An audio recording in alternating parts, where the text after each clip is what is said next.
your flesh and blood. Welcome to Tell Me Your Story, new paradigms for a new world where we're giving you choices and knowledge of those choices to help make your dreams come true. We are here 9 times a week, Sundays at 7 a.m. and 7 p.m., Monday mornings at 1 a.m., Wednesdays at 9 a.m., and Monday through Friday from 8 to 9 a.m., streaming live at all those times at richarddugan.com. We are on SoundCloud, iTunes, TuneIn Radio, Spotify, Stitcher, Player FM, as well as YouTube, where you can watch these conversations. I hope that you will take time to subscribe and click notifications so that when a new conversation is posted, you'll be notified and you'll be able to tune in, listen in, and learn, be entertained and inspired. A reminder that Choices, which is my book, 5 Steps for Life, it's available on Amazon.com in paperback, hardcover, and Kindle with Audible, soon to be released. We also ask that if you can support the work that we are doing financially, we do have a PayPal account. It is there for your security as well as ours. And when they ask for an email address to whom you're sending, please go to richard@richarddugan.com. That's the email address.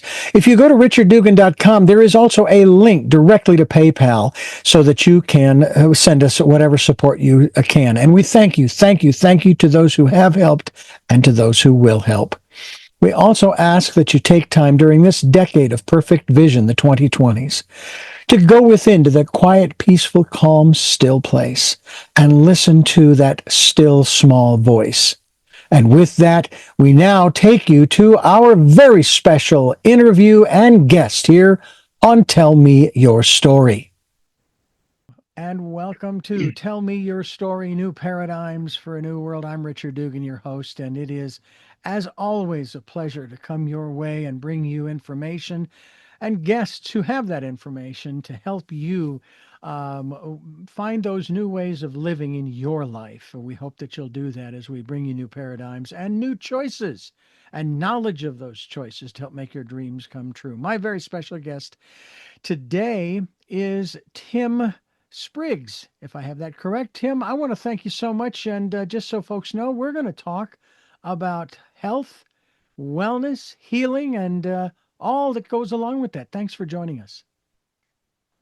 Hey, thanks for having me, Richard. Yes, and you did have that right, Tim Spriggs. And I am excited about this because folks are going to have an opportunity to take advantage of a couple of special offers that you are making available through your website, which I'm going to go ahead and give out right now. The website is wellnessrevival.net. Now, that's interesting that you still have a .net, and I find that intriguing just because .net was the big thing when I first got into computers and on the internet back in the 90s. Way back then, it was really something. Wellnessrevival.net is the website, and he's got several wonderful opportunities for you to get to know him better, get to know the work that he's doing, and even have him help you, because that's what we're going to talk about, help you to work through the things that you need to get back into balance or heal and so forth. We'll give out the phone number too. There's a free discovery call for 15 minutes, and you can sign up for that on the website, wellnessrevival.net. Also, he has an option for, he's got some flexibility in his costs, but you can get a 50% discount, if you will, 50% off 3 sessions if you use the coupon code, and this is kind of how it's put out there, Special 50. That's Special 50. That's all you have to do. And thank you so much for making that available to our listeners, Tim. Let's talk about this. And I'm going to start here. When I learned and became a Reiki master, my wife and I, we sent absentee healing to my father's brother, who eventually passed away because of the cancer that was in his body. He left his body, and it's an observation I have made that you never lose. Either the dis-ease goes into remission or goes away. You win, you get to live longer, or it doesn't, and your body stops functioning, and guess what? You leave the body. And, Yes. and so there is no win-lose. It's win-win either way. You cannot lose in that regard. But nonetheless, back then, he passes away, and so my mother tells me the story of what happened after we sent the absentee healing. And then I got to questioning, okay, well, maybe we're using the wrong word here. Something that doesn't sound right because he wasn't healed. By the same token, I recognize that it's not up to me as far as we sent the energy for him to use at his discretion for his purposes and so forth. Uh, are we using the right word healing, or is there a better way to phrase that in the context of wanting to have and live a life of quality rather than quantity? Uh, yeah, I mean, I think if we talk about healing, I would think we're talking more about our physical body, but also spiritually and mentally. There can be healing in Hmm. that regard. Uh, and because our body is physical, and so and everything, well, everything is energy, Hmm. um, in the universe. So, uh, but but yeah, I do believe that healing is a good term, at least for our time that we're here on Earth. Hmm. And but then, like you were saying, once we uh, pass on, then in a way, I would think that's a form of healing as well. Okay. But I believe that our spirits our souls are constantly um, evolving, and so uh, there's a great purpose in our physical life here, and it helps our soul become stronger and heal or become more balanced until we're ready to go to the next life. Yeah. And I know too, I saw something about this and was very curious in that there's this term now called transhumanism, where people want to, have spare parts, bionics and artificial this, and then even have their consciousness transferred to, I don't know, like a robot or something along those lines. Or there was a movie with Johnny Depp where he had his consciousness put into a computer that began to then propagate throughout the internet globally. He was now global in his existence, which was fascinating. I know there are people that want to live a lot of years. I want to live to be 100, but I don't want to live to be 100 as a transhuman. I want to live quality of life right up to the end, and then I want to move on to the next level. You know, Hmm. I want to know what's on the other side, as the phrase goes. When we talk about everything being energy, there isn't really an other side. It's all Yes. it's all part of the one. You know, but uh, I'm wondering how you initially became interested in this whole healing process, how you discovered these wonderful gifts that you share with people through the work that you do. Uh, um, it's to me, it, it is a life of service. I know that. My mother was a nurse, so her life of service. My wife was in cardiology for many years until she retired, another life of service. How did you come to this life? Well, it started out my parents and actually well, my parents were both in the medical field. My dad was a doctor, my mom was a nurse, and then my older sisters also went into the medical field. And and so I experienced that through them, and and it's not an easy life, just to mention that. My dad was always getting calls at 2 in the morning or 3 in the morning, and almost every holiday he's being called to the hospital. So yeah, it is of service, and but they always had that desire to help people, and I had that too, but I didn't have the scientific mind that they did, and so I was I also came to the belief I don't remember what age it was, but it was pretty early on that I really believe in treating the root cause. I think I was a little um, is a little disenfranchised where I learned that, that the medical community was mainly treating just the symptoms. And so Mm. they weren't necessarily getting to the root cause. It was just making you feel better, but it didn't mean that you were actually healing. And that's not always the case, of course, but Mhm. I did see that there was kind of a gap there. And so I guess that's what started my search. And for myself and friends and other people too, because people would come to me telling me that whatever's going on and doctors don't seem to be able to help them or whatever. And so I would end up researching things um, and finding different methods possibly to help them. And my mom ended up getting cancer. Um, Prior to that, I'd been getting into supplements and learning about alternative healing. And when she got cancer, I started researching things so I could help her as much as I could. And I went there and was physically helping her. Uh, she was in hospice, actually. She didn't recognize me. It was really, they were expecting her to die soon.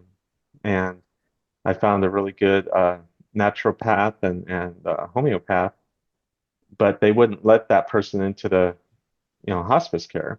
Mm. And so I had been taking my mom out in the sunshine, and I was trying to get her to move because she was bedridden, so I had to take her in the wheelchair. But I was helping her to get moving again. I was working with a physical therapist, and they had a certain criteria that she had to meet before she could leave hospice. And so I worked with them and her, and we were able to get her out of hospice, and she got to go home, and she was really happy about that. And then the homeopath could start helping, and the homeopath had given me some things, and naturopath, she's both, but she gave me some things to help my mom, so I could bring those things to her. So she was already starting on a little bit of a regimen, and but once she got home, then she was able to help her even more. And my mom said it was like uh, curtains came down, like it was completely dark, and all of a sudden these curtains came down, the light came in. She was able to recognize everybody, and she felt a whole lot better. And so that was, really great. And she lived another, I forget how long, I think about 3 years. And she got to see another grandchild born. She got to visit with everybody in the family, and so it was great until she's basically got tired and said, I'm ready. I want to go be with my husband. Mm. And so she left on her own terms though, and she had always said she did not want to be in you know hospice care. She wanted to be at home when she died, and she was able to do that. So anyway, I had experienced chiropractic work, which, my dad said they were quacks, and I had experienced acupuncture, and I was also in the martial arts, and I had experienced, uh, I'd seen just amazing things, and learned a little bit about energy there, and that's where I actually first heard about Reiki. Um, and so I ended up, not right then, but later, I ended up getting into Reiki and was doing that as well. Mm. But as life tends to happen, I ended up having a child when I was young, and so I ended up, I knew it was important to go to college, so I did, and ended up going into, well, it's funny because my degree was philosophy and finance, two different degrees, but I used the philosophy much more than I ever did in finance, and I ended up getting into uh, the IT world. And but I kept, you know, uh, being part of the community of learning about supplements and learning about alternative healing, and uh, and it was kind of interesting because my boss in IT, he always said I would. It was really strange because every time I was working on things, I would end up pushing the limits where I would encounter things that no one else has ever encountered, and I'd even call the manufacturer, the developer of the program or whatever I was working on, and they'd be, oh, I've never seen that before. So so whenever I interviewed for a job, I would end up telling them, I'd say, I I end up, things come to me that no one's ever seen before, and it takes a while to work through it, but I end up learning from it, and it's great. And so my last boss I had in IT was saying that I was kind of like a surgeon because, if there was issues that people hadn't encountered, I'd end up going in and kind of digging to find the root cause. Again, root cause, is another uh, parallel there. And I'd be able to resolve it most of the time. Hmm. And so my Reiki master that I learned from and I got to a second degree with her, and she had mentioned the emotion code at one point, and I started looking into that, um, and the more I read, the more it just really resonated with me. I was like, wow, this is really amazing. How can you? Because it is addressing root causes of things, and it's non-invasive. It removes the energetic charge of things that are actually creating blockages. And it just made so much sense to me. And of course, I decided to get certified in it. And while you're doing that, you're, working on volunteers and everything. So I got to see some of the results and just, I kept being amazed by it. So the next level was body code. And again, I started getting into that, and it blew me away even further. And then I got into the belief code. And so now with all three, they belief code kind of brings everything together, but it is its own separate piece as well. But all three of them together, it's really powerful. I've just been really, really amazed by it, and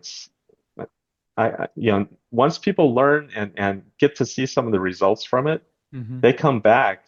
And I've had people who are like, after I've worked on, they're like, oh, hey, I really hurt my foot, and can you do something? I was like, well, let's give it a shot, and so I'll do a session on them, and sure enough, they feel a lot better, and it may not be right then, but usually within 24 to 48 hours, they'll feel a whole lot better. Sometimes it's immediate, and it just depends. But and it could take a few sessions. I've helped a person who had fibromyalgia for 20 years, and the only thing people had given to her to help was meds, and she hated it. She hated being doped up all the time, so she would still take it because the pain was so intense, but she would take a partial dose, just to keep the edge off. And um, anyway, I helped her. I did a few sessions. I think it was 4 sessions, which I was kind of surprised with something like that. But afterwards, it took a few days, and she, contacted me and said, "Oh my gosh, there's no more pain. I can't believe this." Mm. And she had 20 years of pain, and that was gone. And I've worked with people with uh, arthritis as well, and uh, cerebral ataxia, and Parkinson's as well. And of course those are big things, but that's just how powerful it is. But it also helps a lot with, right now we have a lot of anxiety in the country, I think. And uh, so there's been a lot of that coming up too. So I help people with anxiety. I help people with, even if you have a goal that you're trying to achieve and it's just not, you can't seem to get past your own self a little bit, there usually is something in there that's preventing you from moving forward. And so, um, we can help remove those blockages as well. And and then so my wife actually was, she is very well known in her work community. She's, you know, top notch, right? And people all the time, there's different companies calling, hey, can you come work for us? And she's like, no, I'm happy where I'm at, But she she told me, she goes, I, I don't have the confidence I normally do in the job. She had kind of a somewhat new job, and she just wasn't. she didn't feel the confidence that she normally does in meetings and talking to the executives and things like that. And so I did a session on her, and then she's like, "Wow, it's back!" It was like a day or two later, and it was, all right there. And so I haven't found anything really that this hasn't been able to at least help. It may not fully resolve things. It just depends on what's going on with the person, because I'm not actually the one doing the healing. It's actually them. So this is a little different because Reiki, as you know, we're channeling energy into the person, and the energy kind of knows what to do and works with the person, and helps them out. But these modalities I'm talking about actually are removing blockages. Hmm. So you know, we all have times in our life where, uh, we may experience several hard emotions, and negative emotions that, we call them, but negative emotions at the same time. And so sometimes they don't get processed. And when that happens, that energy gets, lodged somewhere in the body. And there's no rhyme or reason as to where it goes. Um, there's an example of this person who had migraines for many years, and um, as a desperate attempt, because she tried everything, and she went to, this wasn't me as the person who I learned the system from, but she went to him, and he worked on her for a bit, and it turns out that she had a misalignment in her big toe. And so something had been lodged there, and so he removed it. No more migraines. Hmm. Um, and that is another thing I've experienced as well. I've had people with cluster migraines. I've been able to uh, they've been resolved by this work as well, That's by just removing these blockages. But it's I just tell people, hey, give it a try. If there's something, you know even if you're physically great, there could be something that you feel like's kind of blocking you. I was um, I was trying to learn Spanish. I took Spanish in high school, and every once in a while I pick up the Spanish tapes again and try to get farther with it. And I thought, hey, maybe I could, do a session on myself, and I did. I need more sessions to fully go through that, I think. But I did one session, and it was like a week later, I was going through the tapes, and I realized that I had gotten past this one uh, thing that kept giving me big problems all the time. It always gave me problems, but I had just gone through it like it was nothing. I was like, hmm. wait a minute, wow, that's amazing, you know? Yeah. And It's it's extraordinary what can happen as you talk about the blockages. You mentioned this earlier. Everything is energy, and that's all there is to it. Match the frequency of the reality you want, and you can't help but get that reality. And it can be no more. It can be no other way. This is not philosophy. This is physics from Albert Einstein. And one of yes, the things that I want to talk about as we continue here is the word that was used in this quote, frequency. And we'll talk about that as we continue here with Tim Spriggs and wellnessrevival.net. We hope that you'll go there, take advantage of these specials that he is making available. You can get 50% off a 3 session using the promo code, if you will, special 50. And he has several, he's got flexibility in the costs following the 50%. And you can also have a free recovery call, a 15-minute call. All you have to do is go to the website and set it up, and we'll have you do that as you go to wellnessrevival.net here on Tell Me Your Story. I'm Richard Dugan along with Tim Spriggs, and I wanted to talk a little bit, Tim, about this aspect of frequency, because there are two individuals, and of course, Albert is the third, but two of them, one of them back in the 30s and early 40s. I actually was, I graced, if you will, with the opportunity to narrate the DVD about Royal Raymond Rife and the frequency generator, that story.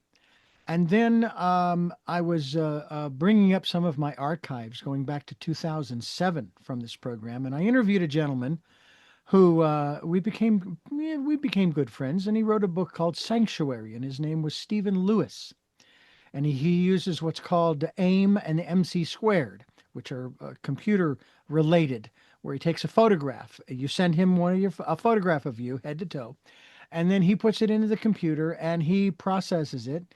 And because everything is energy and there is no distance, in other words, distance is irrelevant when we're talking about energy, he is able to find those imbalances in the frequencies. And he often says too that we all have the potentiality for all kinds of stuff. All right. And we could sit here and list them if we wanted to. That doesn't mean that you are going to get them, but it's kind of like what Einstein says here: match the frequency of the reality you want, and you can't help but get that reality. So if you get yourself and your mindset into cancer, high blood pressure, diabetes, and the list goes on, most likely, boom, that's going to develop. Mhm. Now, there's also the possibility, too, because we're not talking philosophy but physics, as Einstein says, that if you want to get rid of those things, you change the mindset. And to me, that kind of goes into what you were talking about earlier, that three pillars of the emotional, the body, and the belief codes. Is that a Yes. fair assessment? Yes. Yes. That So is. let's talk a little bit about first the emotional code and how you work with an individual. And of course, obviously, you can do it remotely on Zoom and over the phone, if not in person, that kind of thing. Whereas chiropractics, you can't do remote chiropractic; it doesn't work. And I used to have a regular weekly chiropractic adjustment when I lived in Phoenix, and I actually enjoyed going and having those adjustments. But let's talk a little bit about this emotional code. What is it? How do you access it? Give us the ABCs, if you will, of the emotional code. Well, as far as accessing, I connect with the person, and like you were saying, it can be the distance doesn't matter, um, and I connect with their subconscious. And then I use something called muscle testing. It's applied kinesiology. It's been around since the early 1900s, or it's been actually it's older than that, but chiropractors and other health professionals have been using it since the early 1900s. And I basically, so I'm not psychic or anything. I communicate with the subconscious by asking yes or no questions. And so this is all, non-invasive. And I go in, let's say if someone has, if they have a headache or something, I can say, is there a trapped emotion that is contributing to this headache? And I I go through and there's a list of about 60 emotions that we use, negative emotions. And the subconscious is going to, sometimes I think people are a little concerned. It's like, well, if you're just removing things, that may not be good. But the subconscious gives up what needs to be removed to help with this situation. And so I will um, basically just say, okay, I find that I go through the list, I find the trapped emotion, and then the way that I release it, if we're in person, I use a magnet down the person's governing meridian. But if we're not in person, then I use my own body as the um, proxy to get rid of that trapped emotion. And and it's usually not so easy that you can just remove one trapped emotion and things are resolved. It's usually several trapped emotions. It could be, usually like 20 to 30. It could be more for that condition, but anyway, once we remove those, and and like I kind of touched on before, it gets lodged in the body somewhere, and so that may be what's causing the headache is that you have these trapped emotions in the muscles, and maybe there's something in the neck, and once you remove it, it's like, oh, that feels better because the energy is able to flow properly. Hmm. And our bodies are amazing at healing themselves. So the other interesting thing that I've really like about all of these modalities is we can you inherit some of these things. You inherit trapped emotions, you inherit um, whole belief systems even from your parents, Hmm. or it can go generations back. And so, we find those as well. So it's an inherited trapped emotion. Okay, we find out, whether it was from the mother or father or farther back than that, and then we can release it the same way. And it's the cool thing about it is anyone who has inherited that from that person uh, will get that'll be removed from them as well. You So, know, and I will add here, when I was diagnosed with high blood pressure, and I was sharing this with my mother, she says, "Oh yeah, that's it's in the family. That's just part of what is in the family." And of course, my first reaction, not so much to her, but after I got off the phone with her, was, "I know you said it's inherited, it's hereditary. I don't want it.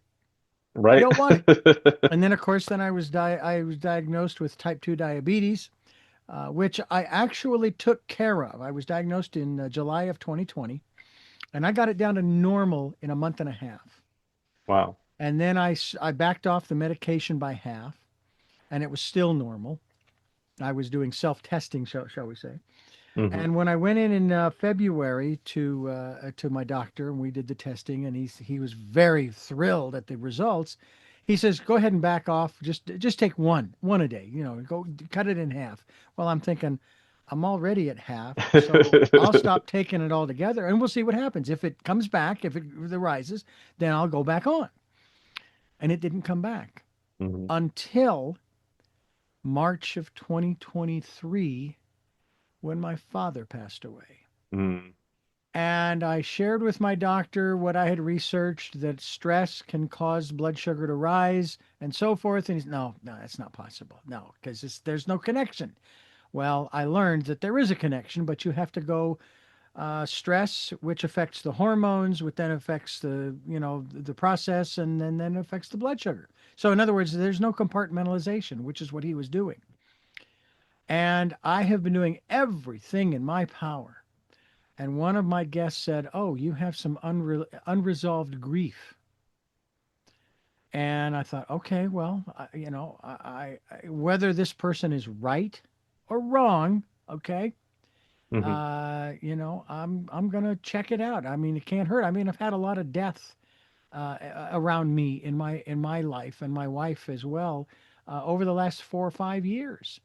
In not only my elder sister, my father, my best friend, a dear friend who lived here in Santa Barbara, and most recently, our dog Angus.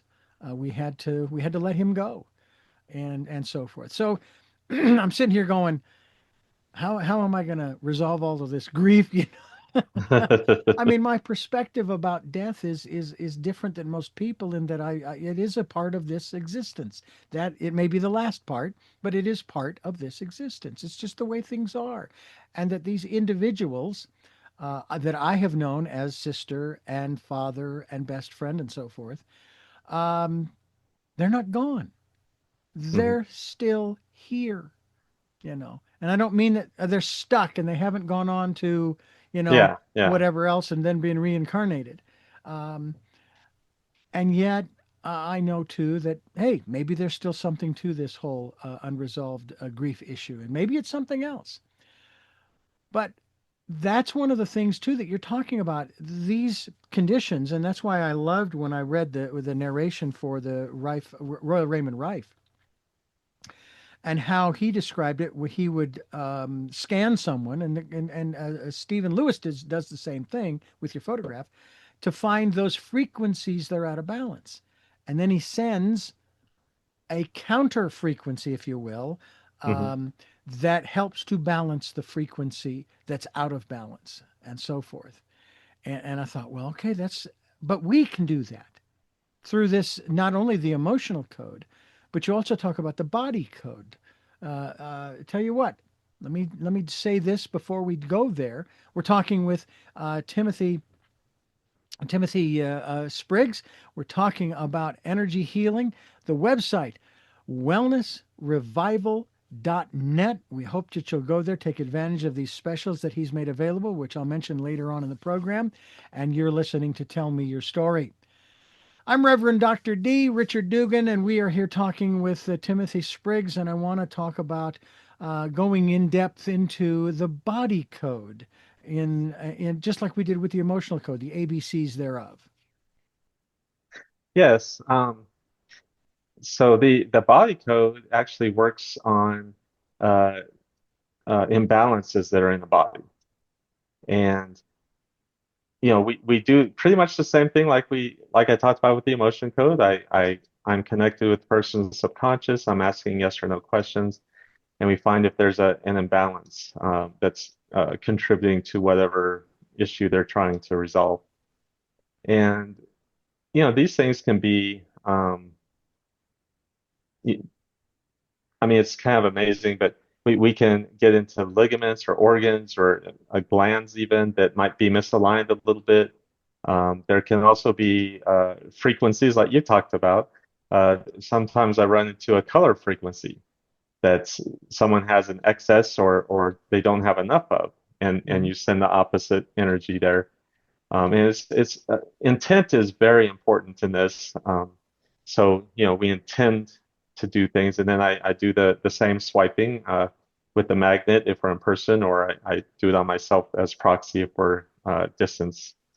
Um, and so we go in and find all these imbalances, and and sometimes within the imbalance you'll find another trapped emotion or something here and there that's causing that. So that's where it's built on the emotion code, but you have to know the emotion code in order uh, to do the body code. But I've had things.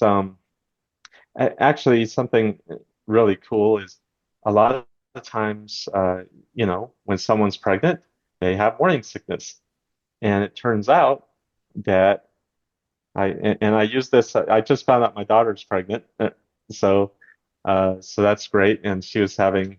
Um, uh, the normal morning sickness kind of thing. And what it turns out, the reason why you're having morning sickness is because the mother's uh,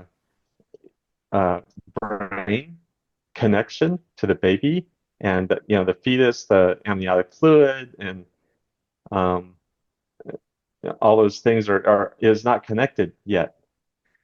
Well, we can connect it, and you have to do it both ways. So the fetus has to be connected with the mother has to be connected to the fetus, but that's something using the body code that we can do to uh, help relieve that. And once that's done, it usually doesn't come back.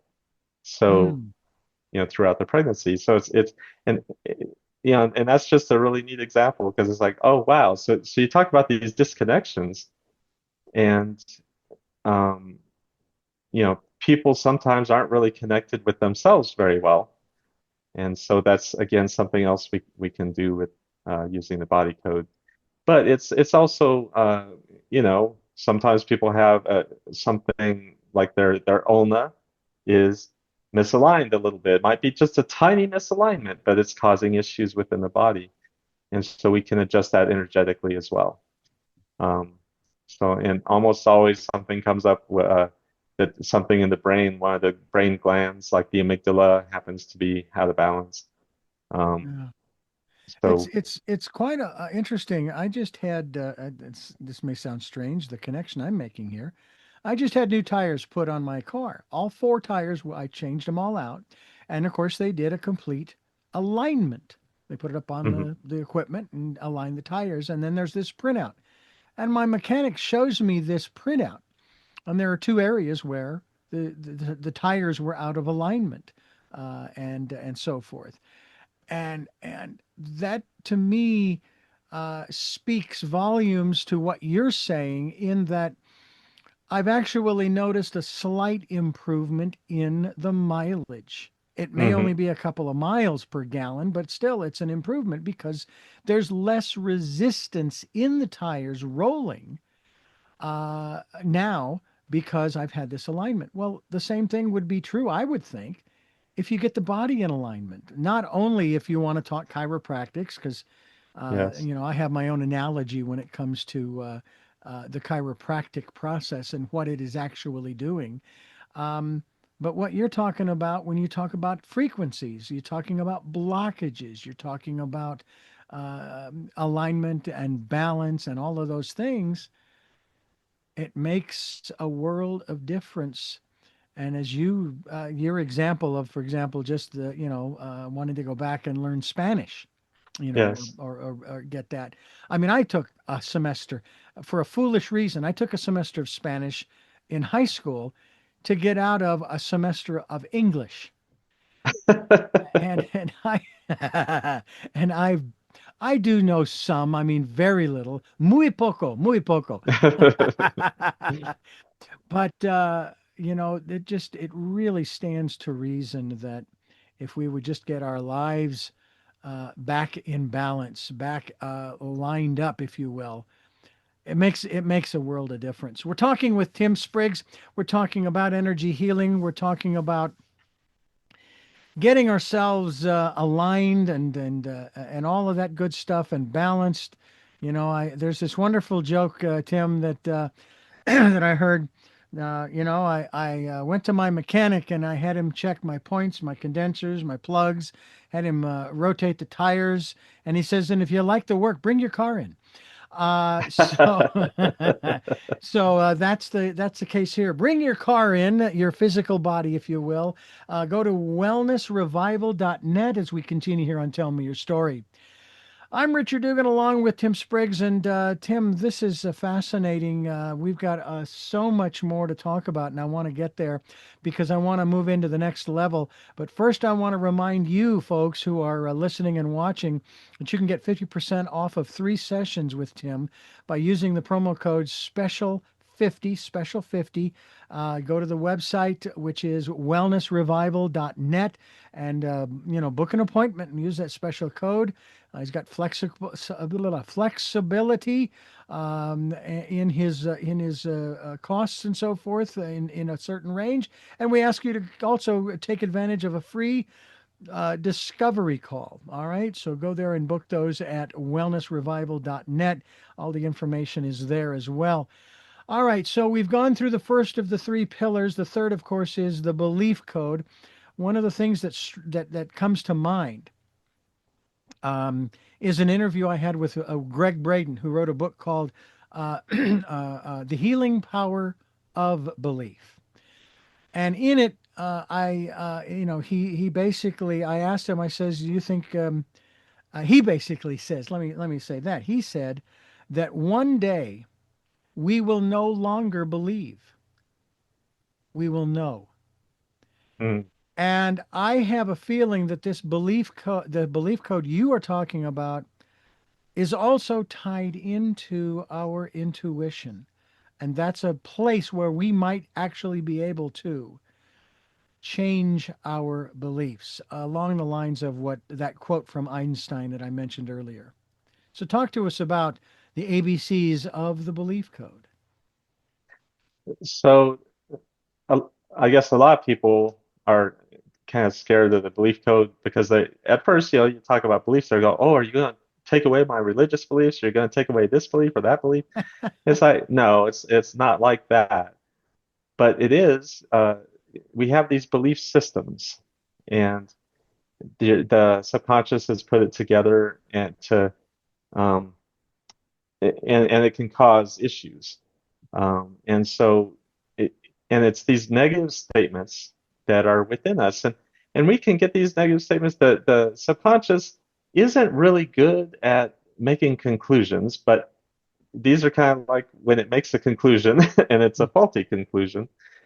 And so let's say when we were young, we heard something and um, and then it makes the conclusion that I am bad, or I never get anything right, or I can never do this or that, and or well, there's just all kinds, right? Hmm. And so these statements are inside of us, and we don't even know they're there, because it just happens automatically. And so that these belief systems actually are like putting on a different colored lens. So Mm. everything we perceive, not only with our sight, but concepts, that everything that comes to us is going through this filter. And so I always like to say it's kind of like texting. When texting first came out, um, and even it's still that way today, but you don't get the full context of the text. Mm-mm. You don't hear the sound of their voice. You don't see their expression. And I took a class once on communication actually, and they said 85% of all communication is non-verbal. And so we pick up on all these, the voice intonation, um, the micro expressions, the body posture, all of that. And that's all part of our communication. So we're only getting 15% when we get the text. Now, if we have that filter on, well, we may receive that information negatively instead of positively. And so a lot of times, I'm sure everyone's kind of experienced this, is people end up perceiving it negatively and kind of fly off the handle or something. And they're, no, no, no, no, no. That's a big misunderstanding. Yeah. So that's what these belief systems do, is they kind of they change our perception of things.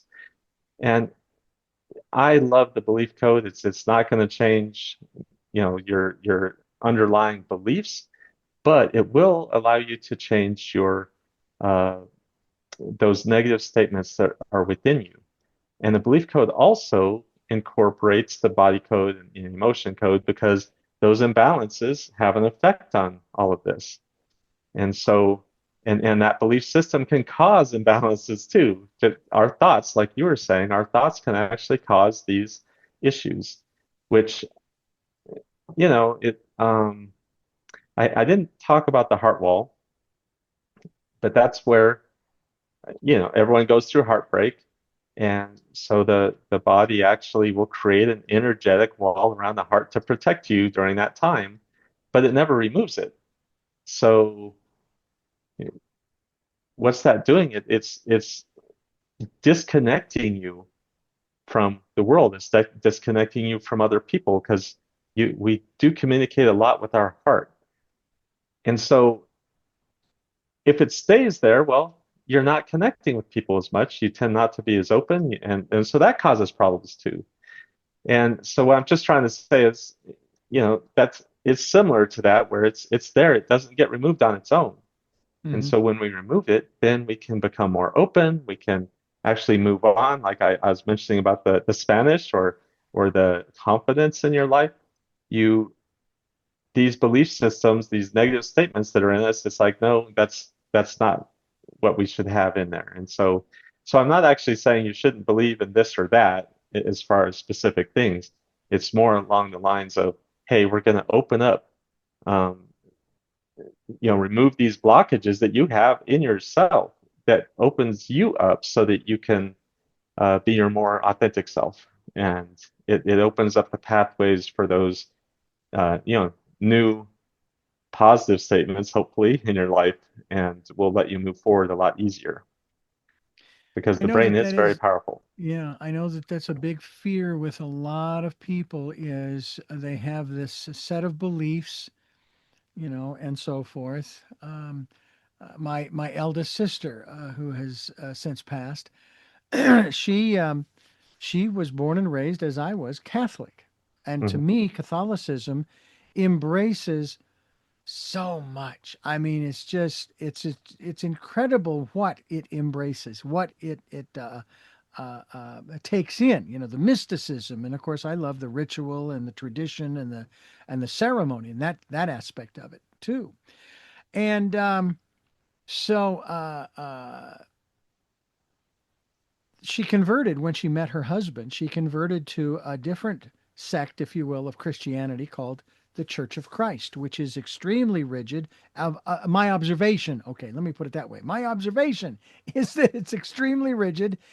It's inside the box. And if it isn't in the box, It's not part of the belief system. It's not part of the philosophy. And yet, I know that even as she was headed out of this world, I had this conversation with her, which was rather interesting. About if I said, "Are you ready?" And of course, she gave me the proverbial catch 22, yes and no. No, because she didn't want to leave her husband behind to have to deal with all of the things that he would have to. But from a spiritual perspective, yeah, she says, I'm ready. I'm not afraid. And it's okay, which I thought was remarkable. Um, it's just astounding what some of the things are that we've taken on, and then there are certain beliefs that we just refuse to let go of, even when they no longer serve us. And maybe that's where she was when she converted, that all that stuff for her wasn't serving her anymore Hmm. in her Yes, beliefs, in her philosophy. And really, yes, that's what you are talking about. You're not talking about changing someone's political or religious or economic or whatever beliefs. correct. You are basically, I think, opening up the door to say, does this still serve me? And even if it doesn't, and you choose to keep it, that's your choice, you know? And this is what life is all about, is these choices. I do want to talk about the heart wall. We're going to do that. We're going to continue talking with Timothy Spriggs. Excuse me. The website is wellnessrevival.net. And no, he doesn't go around the country with a big old tent setting it up and as they used to do. Right. But we're talking about reviving your wellness. If you aren't well, we can talk more about that as we continue here on Tell Me Your Story. I'm Richard Dugan, along with Timothy Spriggs, and this conversation on energy healing and so forth. And of course, the final part that we'll talk about on this program is what you referred to earlier, the heart wall. And one of the analogies that I have used quite often, excuse me, is um, how we go around and I use Star Trek references all the time, but we put up the shield and nothing can get in, and all you can do is fire your weapons out. And that's what happens to a lot of people. You mentioned the anxiety or the angst that our country is feeling and has been feeling for the last 8 or 10 years, more so than in previous decades. And a lot of people on whatever side they are on, they've put up the shields. Hmm.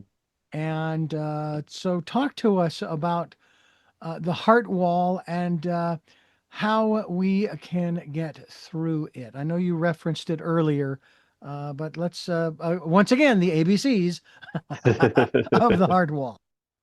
All right. Hey, so the heart wall, it's the subconscious mind can create this when we've had some trauma or distress, or you have a broken heart, and so it'll create an energetic barrier so that we don't have that pain and distress in the heart.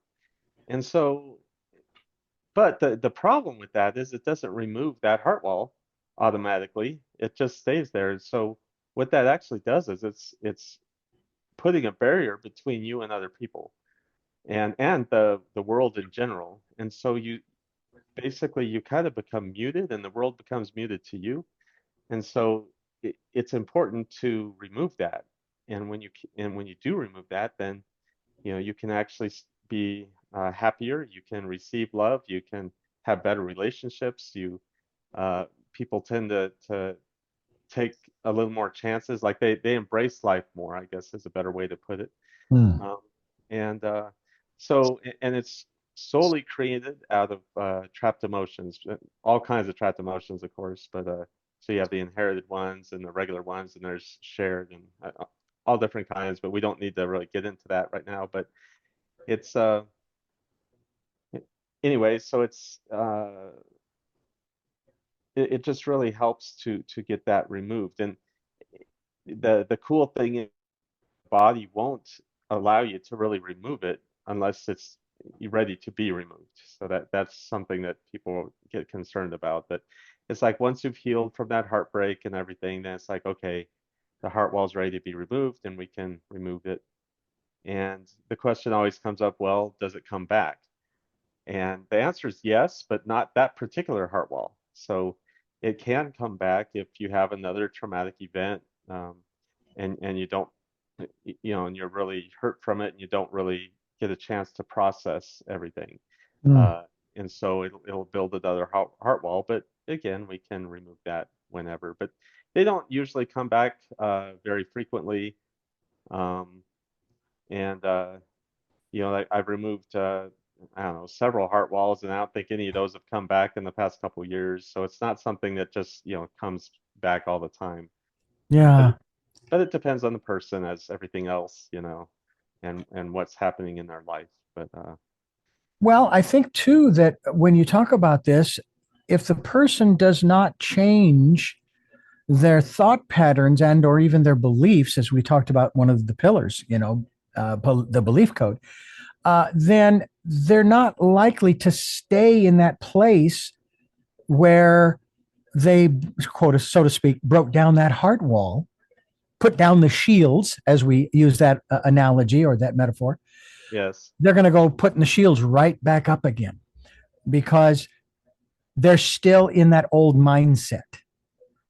And when you are surrounding yourself with people who are of that mindset, even though, let's say, you went through the process with them, if the people, what is it, an addict who goes to rehab, if he or she goes right back into the environment where the addiction began, most likely they're going to be addicted all over again, right? So the same thing would apply here. If they don't change the environment, mindset, beliefs, etc., then in a way, the breaking down of the heart wall, you might as well not even do it. I mean, on the one hand, and yet there may be remnants of that healing that you've facilitated that will stick with them, and maybe somewhere down the road they might, you know what? I remember, that no, this isn't me, and maybe that's the biggest thing of all is people recognizing who they really are, right? yes, that's a really good point, and both of those actually. So it, the good thing when we go through this process, and and either we go through it together like we're doing now on Zoom, or Mhm.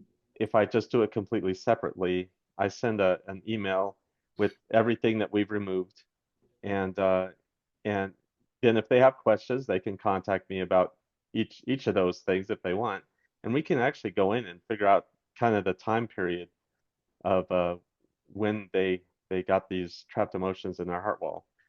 And by doing that, it actually helps them to understand a lot better. And I think it makes them, like you were saying, it makes them more aware. Mm. So when they're more aware, then they can actually, um, when things are happening, they'll be go, oh wait, yeah, I don't want to go down this path again. And so they can actually navigate around it. And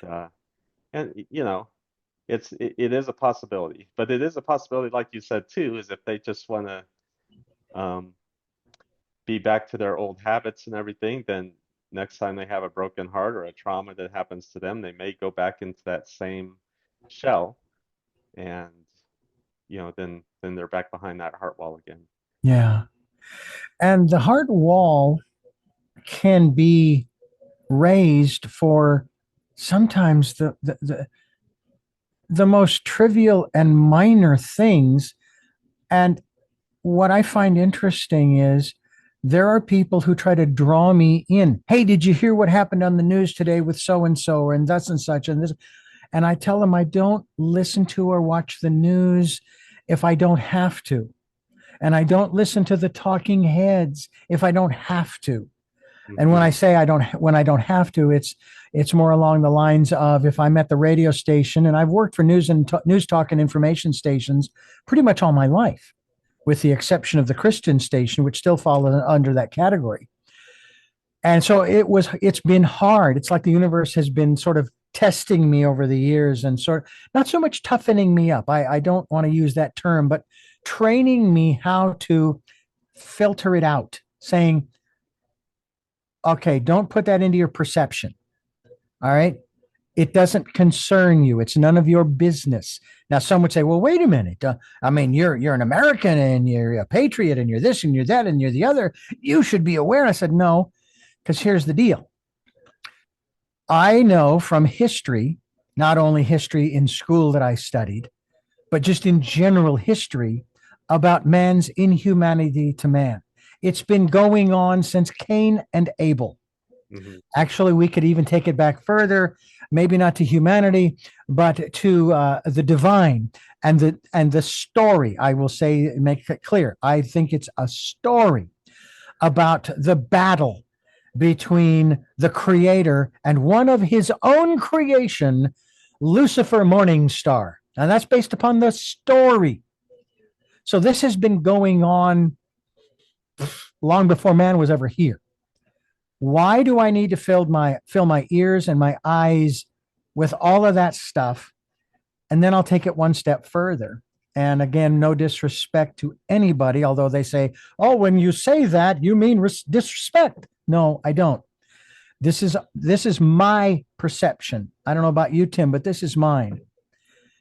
If I wasn't there to see it or hear it, it didn't happen. You're saying there was no Holocaust, there was no Pearl Harbor, there was no Kent State, there was no 9/11, there was no this, that, or the other thing. And I'm saying it doesn't matter whether I say it happened or not. If you choose to believe that it happened, fine. I don't need to fill my eyes, I don't need to fill my head with it. I don't need to weigh down my soul with it, is what I'm saying. So it's more along the lines of I'm not taking a position as to whether it did or didn't happen. It doesn't matter. What matters is what's going on inside of me. What matters is my perceptions. And it seems to me, Tim, that's what you're trying to get across to people is focus on you. Focus on your partner, your family, your community.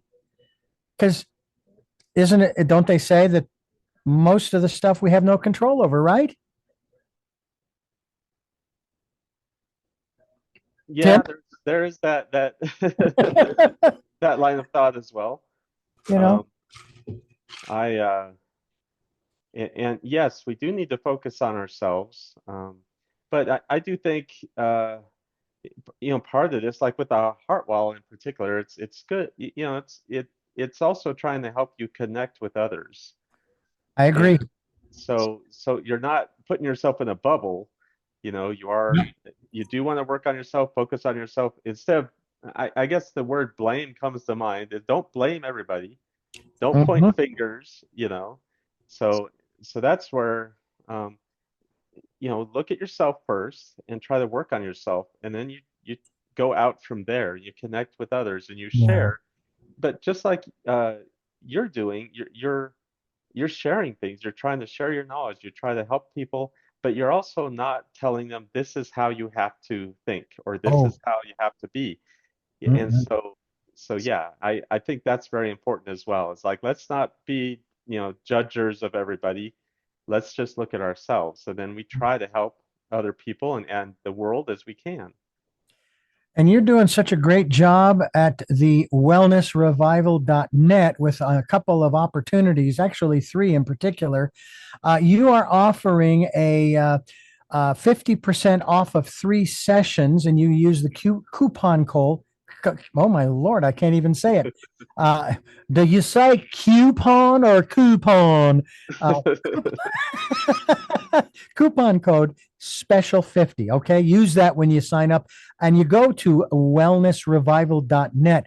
The second one is that he has flexibility in his charging, so he can work with you in that regard in a certain range there. And we also ask you to take an advantage of his free discovery call. It's a 15-minute call beyond this hour plus interview that we've been carrying on. And we sure thank you for making those offers available to our listeners. I think it's something that some folks will take advantage of. And I still love this quote. I quoted it earlier.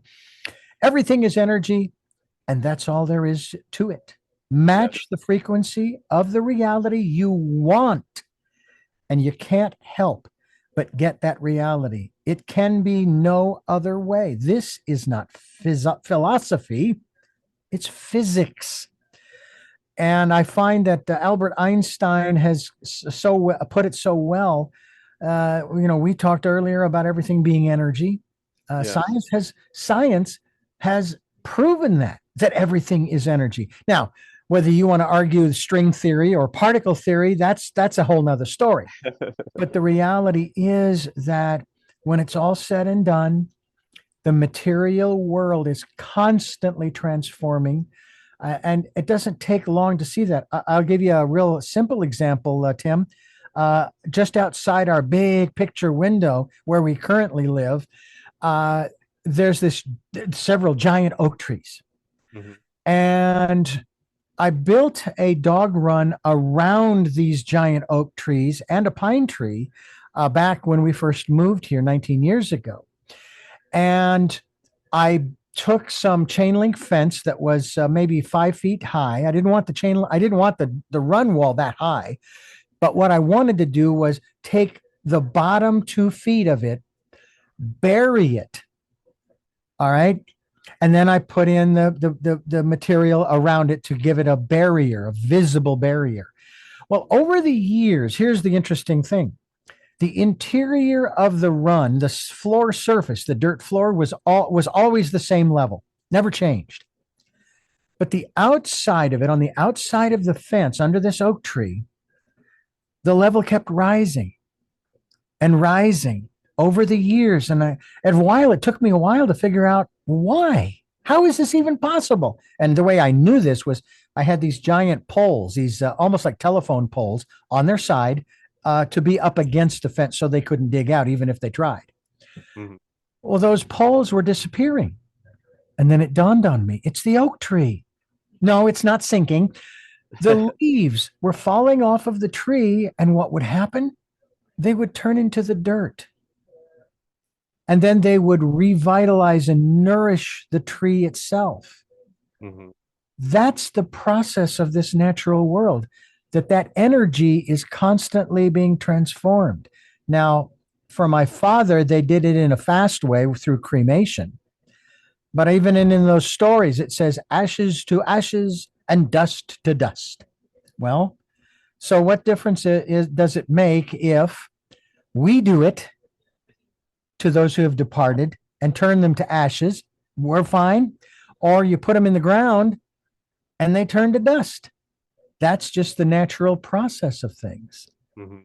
So the energy is transformed, and you're helping people to do that. And we are so grateful for you sharing with us these particular principles, these pillars that you shared with us early. Especially, we just talked, of course, about the heart wall, and then you have, of course, the emotion code, the body code, and the belief code. And we hope that people will go to wellnessrevival.net for these special offers that you've made available.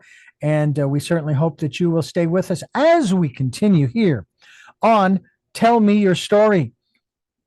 I'm Richard Dugan, and Tim Spriggs has been my guest. And Tim, I can't thank you enough, not only for this interview, but for everything else that you have shared with me outside the interview. I'm just very appreciative because it's not that my soul was real heavy, but whatever heaviness there was, it's like, oh, I can breathe. I feel good. I'm excited. I'm anticipatory, not expectant. There's a difference, but I'm excited about not only the near future, but the far. So thank you so much for being here with us. Well, thank you so much for having me, and that goes both ways. I've just really enjoyed speaking with you, and yeah, it is so important to be thankful for everything that you can be thankful for. I'm glad you brought that up as well. I know gratitude's a big deal. Thankfulness is a big deal. Lumari of Lumari.com and I talked about that just the other day on the program. That was the focus, was gratitude, and thanksgiving, not just around the holiday of Thanksgiving. Exactly. Every day, every minute, you know. I've heard it said, Tim, don't pick up your phone when you first wake up, even if your phone's right there. Don't pick it up first. Close your eyes or look up at the ceiling, or in our case, look out the big picture window at that giant oak tree, Yes. and just, even if it's just a couple of things that you're grateful for. I'm grateful for the oak tree. I'm grateful for the place that we're living. I'm grateful for the place we will be living in the not too distant future. It's going to be better than where we are now. I believe that. I am wanting to manifest that. Uh, Yes. and before I jump into the three final questions that I ask all of my guests, Tim, can you talk to us just briefly about manifestation? Is this part of that process in terms of these three codes and the heart wall, in terms of maybe even what Einstein said about energy and so forth, that this is really all about manifestation? That's a good point. I do believe so, because if you think of, because these are negative emotions that we're removing, as well as imbalances, as well as negative internal uh, statements that we have to ourselves. And by removing these, we're actually allowing not only our body energy to flow more naturally, but our spirit as well. And so by doing so, it allows us to, um, manifest things that you wouldn't normally be able to, because all those things block us. We're blocking ourselves so much of the time. And, so doing these, I have a quick example, I guess, and it's not about manifesting specifically, but there was a person having trouble. They're saying, I've been trying and trying and trying to do this, but I can't seem to take another step towards that goal. And we did a session, and it like released that, so they were able to actually just go further with it. And that's how I view this: is we're allowing ourselves to move forward the way that we should move forward. And so yes, I do agree with you. Mm. Well, before I ask you these three questions I ask all of my guests at the end of the program, I want to thank you for listening to and watching Tell Me Your Story, New Paradigms for a New World, where we're giving you choices and knowledge of those choices to help make your dreams come true. Sundays at 7 a.m. and 7 p.m., Monday mornings at 1 a.m., Wednesdays at 9 a.m., and Monday through Friday from 8 to 9 a.m., streaming live at those times at richarddugan.com. And we are also on SoundCloud, iTunes, TuneIn Radio, Spotify, Stitcher, Player FM, Blueberry, iHeartRadio, Amazon Music, and YouTube, where you can watch these conversations. And for those of you watching, you may have noticed at the beginning of this final segment that